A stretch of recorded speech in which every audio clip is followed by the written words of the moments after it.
ಎಲ್ಲರಿಗೂ ನಮಸ್ತೆ. ನಾನು ಸ್ನೇಹಾಲಯದಿಂದ ಜೋಸೆಫ್ ಮಾತಾಡ್ತಾ ಇದ್ದೀನಿ. ಮಂಗಳೂರು ಸೆಂಟ್ರಲ್ ರೈಲ್ವೆ ಸ್ಟೇಷನ್ನಿಂದ ರೈಲ್ವೆ ಪೊಲೀಸರು ಫೋನ್ ಮಾಡಿದರು.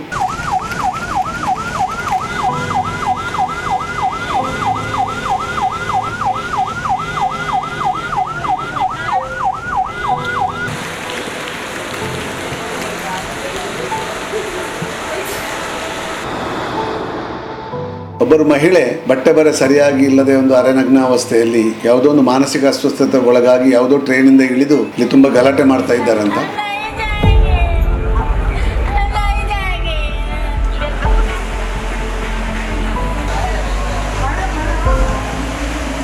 ನಾವು ಕೂಡಲೇ ತುಂಬ ಮಳೆ ಬರ್ತಾ ಇತ್ತು, ಅದನ್ನು ಲೆಕ್ಕಿಸದೆ ನಾವು ಕೂಡಲೇ ನಮ್ಮ ಸ್ನೇಹಾಲಯ ರೆಸ್ಕ್ಯೂ ತಂಡ ಮಂಗಳೂರು ಸೆಂಟ್ರಲ್ ರೈಲ್ವೆ ನಿಲ್ದಾಣಕ್ಕೆ ಧಾವಿಸಿದೆವು. ಅಲ್ಲಿ ಆ ಸಹೋದರಿಗೆ ಒಂದು ಬೆಡ್ಶೀಟನ್ನೆಲ್ಲ ಕೊಟ್ಟು ಹೊದಿಸಿ ಅವರನ್ನು ಸ್ನೇಹಾಲಯಕ್ಕೆ ಕರ್ಕೊಂಡು ಬರುವಾಗ ಅಲ್ಲೇ ರೈಲ್ವೆ ನಿಲ್ದಾಣದಲ್ಲಿ ಇನ್ನೊಬ್ಬ ಸಹೋದರ ಮೂಗನಾಗಿ ಬಾಯಿ ಬರದೆ ಮಾನಸಿಕ ಅಸ್ವಸ್ಥ ಸಿಕ್ಕಿದ. ಈ ಸಹೋದರಿಯ ಹೆಸರು ಪೂಜಾ ಎಂಬುದಾಗಿ ತಿಳಿಯಿತು ಇಲ್ಲಿ ಬಂದ ನಂತರ ಈ ಸಹೋದರನ ಹೆಸರು ಗೊತ್ತಿಲ್ಲ, ಮಾತನಾಡಲಿಕ್ಕೆ ಆಗೋದಿಲ್ಲ. ಅವರಿಗೆ ಸಂದೀಪ್ ಅಂತೇಳಿ ನಾವೀಗ ತಾತ್ಕಾಲಿಕವಾದ ಹೆಸರನ್ನು ಇಟ್ಟಿದ್ದೇವೆ.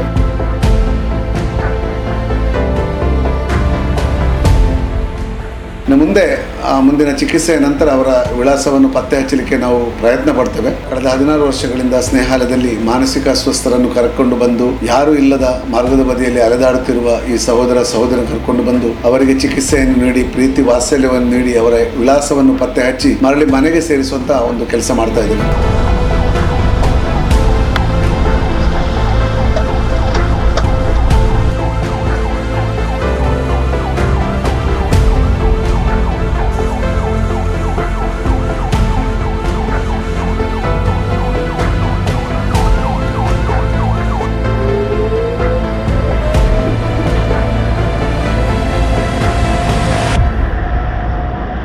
ಬಾಯಿ ಬರದ, ಮೂಗರು, ಕಿವಿಡೋರು ಇಂಥವರನ್ನು ಕಳೆದ ಸಾರಿ ನಾವು ಒಂದು ಆಧಾರ್ ಕ್ಯಾಂಪ್ ಮಾಡಿ ಒಂದು 33 ಜನರ ವಿಳಾಸವನ್ನು ಪತ್ತೆ ಹಚ್ಚಿ ಅವರನ್ನು ಮನೆ ಸೇರಿಸುವಂತಹ ಒಂದು ಕೆಲಸ ಮಾಡಿದ್ದೇವೆ. ಹೀಗೆ ಕಳೆದ 16 ವರ್ಷಗಳಲ್ಲಿ 1600ಕ್ಕಿಂತಲೂ ಹೆಚ್ಚು ಜನರನ್ನು ಮನೆಗೆ ಸೇರಿಸುವಂತಹ ಒಂದು ಪುಣ್ಯ ಕಾರ್ಯ ಮಾಡಿದ್ದೇವೆ ಅಂತ ಹೇಳಲಿಕ್ಕೆ ಸಂತೋಷ ಪಡ್ತಾ ಇದ್ದೇವೆ. ಪ್ರಸ್ತುತ ಸ್ನೇಹಾಲಯದಲ್ಲಿ 350ರಷ್ಟು ನಿವಾಸಿಗಳಿದ್ದಾರೆ, 80ರಷ್ಟು ಸಿಬ್ಬಂದಿ ವರ್ಗ ಇದೆ. ನೀವು ಕೂಡ ಈ ಸ್ನೇಹಾಲಯಕ್ಕೆ, ಈ ಪುಣ್ಯ ಕಾರ್ಯಕ್ಕೆ ಕೈ ಜೋಡಿಸಬಹುದು.